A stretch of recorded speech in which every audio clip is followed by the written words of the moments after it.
हमारे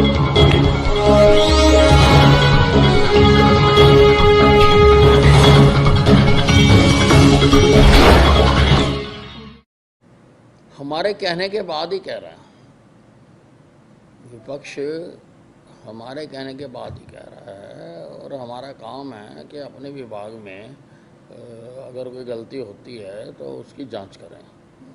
तो हमने जब रिपोर्ट मांगी है कि क्या इसमें भर्तियां हुई हैं, तो उसमें काफ़ी अनियमितताएं सामने आई हैं।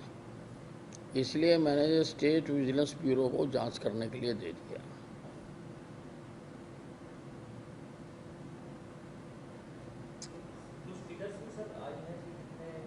लगभग 250 के करीब भर्तियां हुई हैं।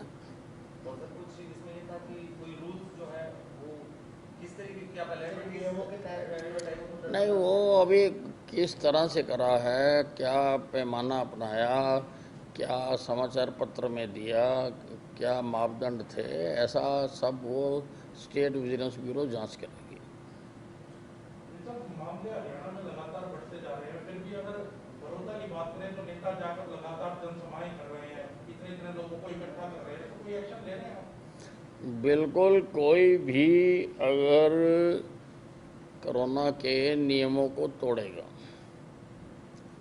कोई भी संख्या इकट्ठी करेगा, सोशल डिस्टेंसिंग का पालन नहीं करेगा, मास्क नहीं लगाएगा, तो मैंने सभी एसपीओ को और डिप्टी कमिश्नरों को कह दिया है कि उनके खिलाफ कार्रवाई करें। और मैंने ये भी कहा है कि बिना परमिशन के किसी को भी असेंबली करने की इजाज़त ना दी जाए, और जिसको इजाज़त दी जाए उससे पूछा जाए कि उसकी जनसभा का लीडर कौन है, किसके कहने पर ये लोग इकट्ठे किए जा रहे हैं।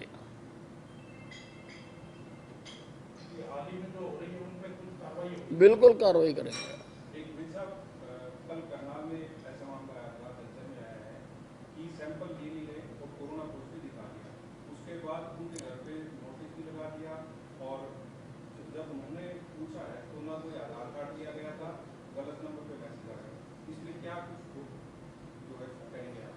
नहीं, उसके पता करा रहे हैं कौन सा अस्पताल था, वो कोई उसकी जांच करा रहे हैं। सर, ऐसे मामला हिसाब में भी आया था, डीएसपी की वाइफ की वीडियो वायरल हुई थी, उन्होंने पोस्टर लगाने से मना कर दिया था। स्वास्थ्य विभाग की जो टीम थी उनको गालियां दी बहुत डीएसपी के ऊपर, और ये वायरल हुआ सर वीडियो 2 मिनट पहले, उसका नहीं, उसका भी हम जांच करा रहे हैं। क्या कोई फैसला ऐसा हरियाणा लेने जा रहा है, क्योंकि पंजाब ने ऐसा फैसला लिया है कि अब वो पोस्टर नहीं लगाए जाएंगे गेट के बाहर, तो कोई हरियाणा की कोई ऐसे फैसले पर विचार कर रहा है? नहीं, अभी ऐसा कोई विचार नहीं हुआ।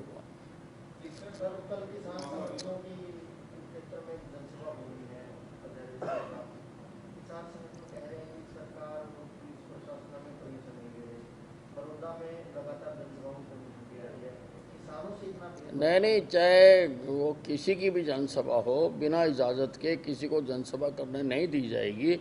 अगर कोई जनसभा करेगा तो मौजूदा कानूनों के तहत उनके खिलाफ कार्रवाई की जाएगी।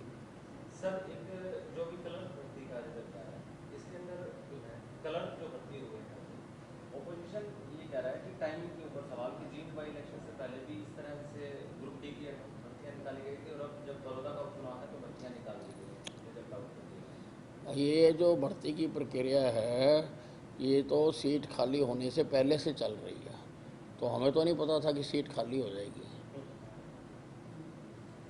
अस्पतालों को लेकर के लगातार कांग्रेस सवाल उठा रही थी, लेकिन अभी दीपेंद्र हुड्डा भी अगर संक्रमित हुए तो मेदांता में जाके एडमिट हुए, क्या कहते हैं कि आपके नेता लगातार प्राइवेट हॉस्पिटलों में जा रहे हैं, वार्ड में जा रहे हैं, अभी दीपेंद्र हुड्डा भी मेदांता में एडमिट हुए,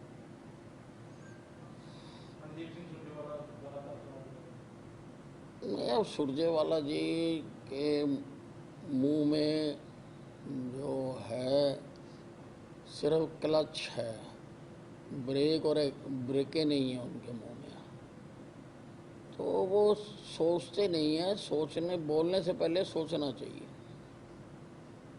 सर, जो इंडियन अनुपात है वो पिछले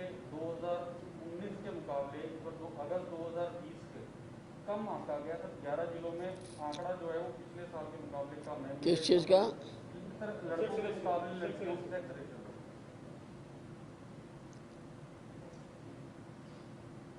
मैंने देखे नहीं।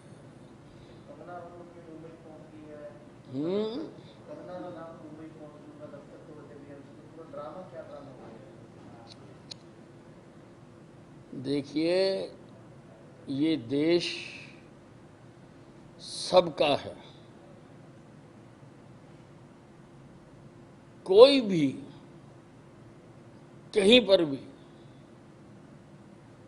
अगर इस देश को टुकड़े टुकड़े करके देखने की कोशिश करता है, वो देश का दुश्मन है।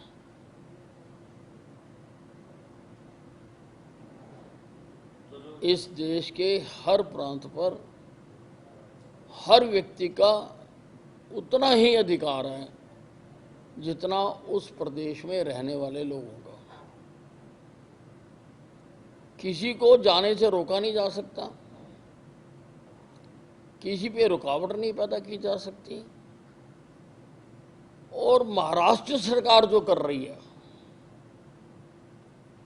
महाराष्ट्र सरकार कह रही है कि हमने कंगना रनौत का अवैध निर्माण गिरा दिया। बहुत अच्छी बात है। अगर उन्होंने बॉम्बे के सारे अवैध निर्माण गिरा दिए और एक तरतीब से गिरा दिए, बहुत अच्छी बात है। लेकिन चुन चुन कर कार्रवाई करना, चुन चुन कर प्रताड़ित करना, चुन चुन कर धमकियां देना,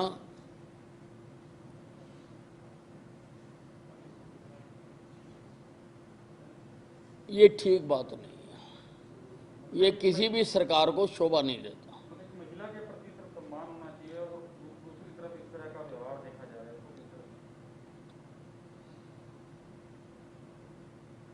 नहीं, महाराष्ट्र